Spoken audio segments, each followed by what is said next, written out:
Bismillahirrahmanirrahim. Assalamualaikum warahmatullahi wabarakatuh.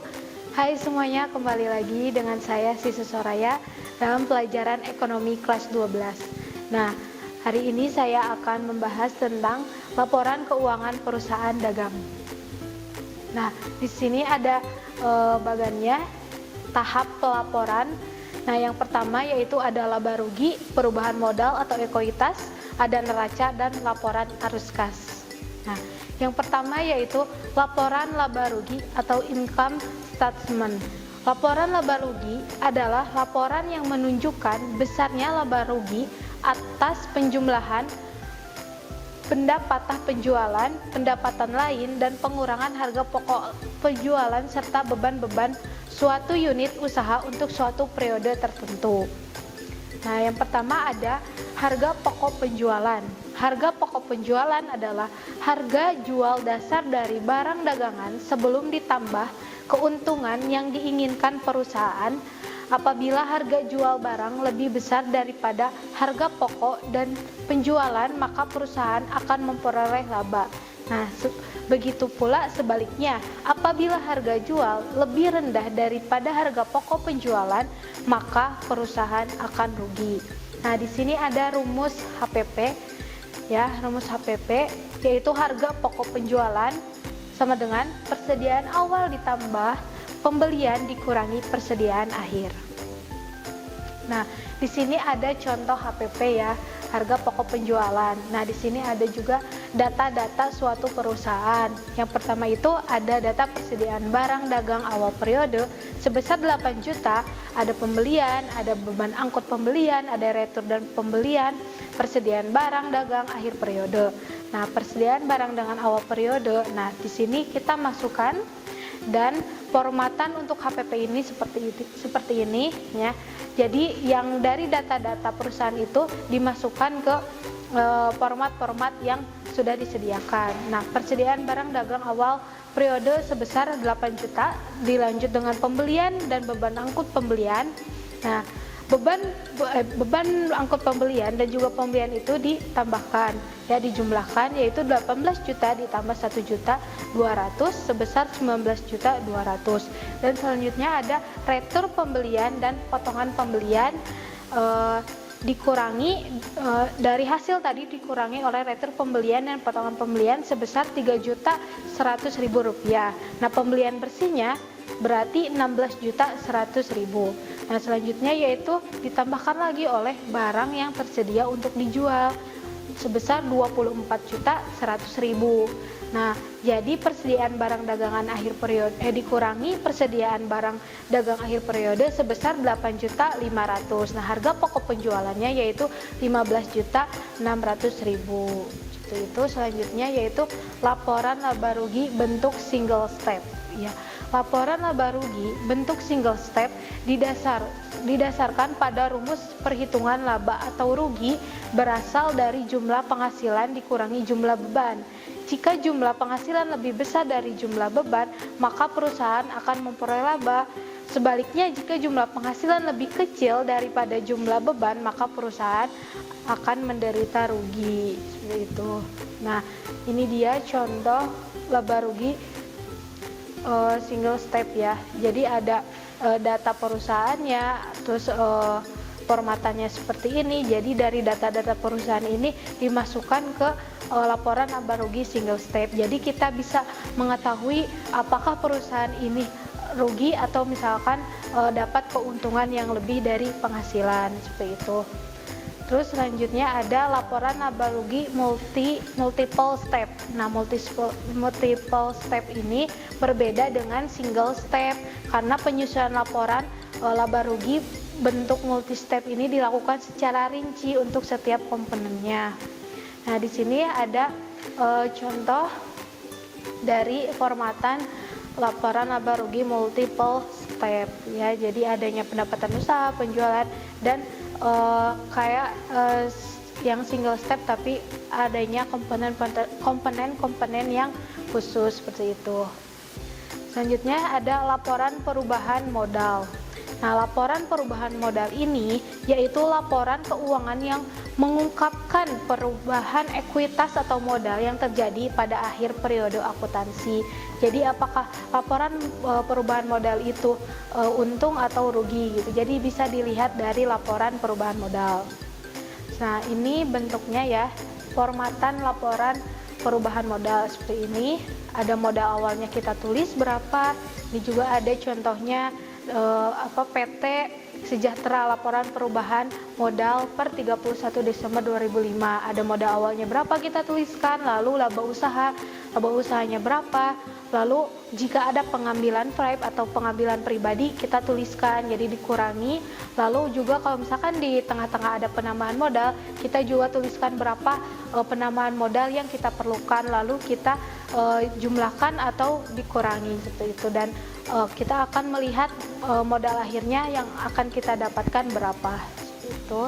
Selanjutnya ada neraca atau balance sheet.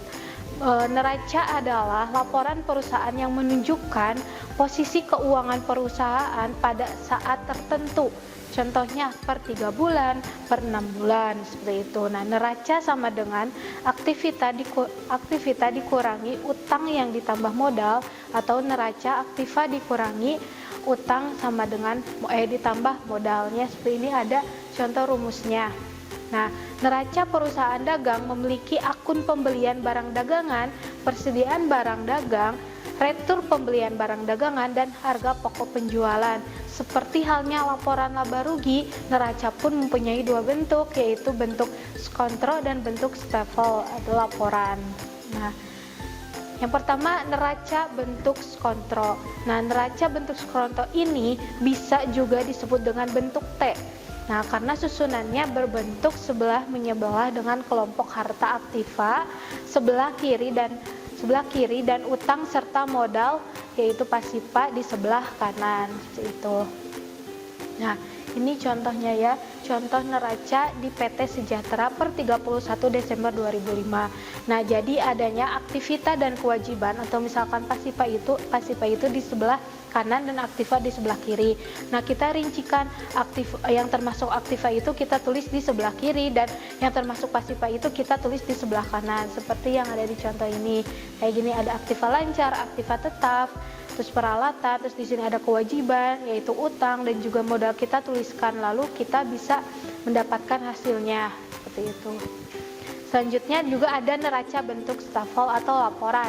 Nah, neraca bentuk stafel ini disebut sebagai neraca bentuk laporan karena bentuk susunannya berurutan dari atas ke bawah secara berurutan. Nah, beda dari neraca skontro tadi. Neraca skontro tadi cuma kiri dan kanan, dan ini dari kalau misalkan bentuk stafel itu dari atas ke bawah. Nah, neraca bentuk laporan tersusun secara urut dari kelompok harta aktiva paling atas sampai kelompok utang dan modal paling bawah.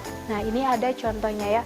Contoh dari neraca PD Sejahtera per 31 Desember 2005. Nah, berbeda dengan tadi neraca skontro yang berbentuk D, dan ini kita tulisnya dari atas sampai bawah. Jadi yang paling atas itu aktiva. Nah, aktiva lancar kita tulis apa aja yang ada di neraca saldo sebelumnya gitu. Terus ada aktiva tetap, dan juga barang-barang atau akun-akun yang kita jual atau misalkan kita terima. Terus ada juga kewajiban utang dan modal kita tulis ke bawah, dan nanti bisa dihitung dan ada hasilnya seperti itu. Nah, yang terakhir yaitu laporan arus kas. Nah, laporan arus kas ini merupakan laporan yang mengungkapkan seluruh penerimaan dan pengeluaran selama periode akuntansi. Nah, laporan arus kas dapat digunakan untuk mengevaluasi dalam aktiva bersih perusahaan, struktur keuangan, termasuk likuiditas dan solvabilitas, dan kemampuan untuk mempengaruhi jumlah serta waktu arus kas dalam rangka adaptasi dengan perubahan keadaan dan peluang. Jadi laporan arus kas ini adanya di periode akhir akuntansi seperti itu. Terus laporan kas dapat disusun dengan membandingkan neraca dua periode, misalnya neraca PD Sejahtera pada tahun 2004 dan 2005 berikut ini. Jadi adanya perbandingan apakah arus kasnya membaik atau misalkan tidak membaik dari sebelumnya, seperti itu. Nah, ini contoh formatan dari laporan arus kas PD Sejahtera per periode 31 Desember 2004 sampai 2005. Nah, dari laporan arus kas ini kita bisa membandingkan antara 2004 dan 2005 itu bagaimana, apakah naik atau turun. Jadi kita bisa mengetahui arus kasnya itu dari tahun sebelumnya, seperti itu. Nah, ada nama akun, ada per tanggalnya, ada tahunnya, dan juga ada naik turunnya. Jadi kita bisa lihat gitu apakah naik atau turun. Nah, ada kas, ada piutang wesel, dan lain-lainnya, dan ada akumulasi dan lainnya, seperti itu. Jadi bisa kita hitung laporan arus kas dari tahun sebelumnya seperti ini. Nah, selanjutnya laporan arus kas disusun berdasarkan data perubahan pos-pos neraca. Data yang bersangkutan diperoleh dengan membandingkan data tiap pos neraca akhir suatu periode dengan pos yang sama dalam neraca akhir periode yang lalu. Seperti itu. Jadi ada perbandingan dari 2004 ke 2005. Nah, berdasarkan neraca perbandingan tersebut dapat disusun laporan arus kas. Nah, ini contohnya laporan arus kas. Ini per 2005. Jadi ada sumber dari kas, ya, kita cantumkan sumber dari kasnya apa aja, terus pemindahannya apa aja. Nanti kita bisa mengetahui kenaikannya apakah naik atau turun, dan di sini laporannya adanya kenaikan kas, seperti itu.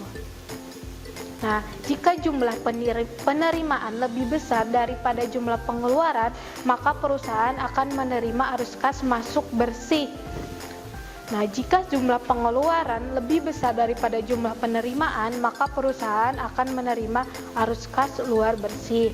Dengan selesainya pembuatan laporan arus kas, maka siklus akuntansi perusahaan dagang telah selesai. Sekian materi yang bisa saya sampaikan. Terima kasih, semoga bermanfaat, dan sampai ketemu di video-video selanjutnya. Kunjungi sosial media lainnya seperti website kami di pkbmalkata.com, Facebook PKB Malkata Mananjaya, Instagram PKB Malkata Official. Dan terima kasih telah klik video ini. Jangan lupa like, comment, share, and subscribe untuk menunjukkan dukungan kamu terhadap channel ini. Enjoy the video, PKB Malkata.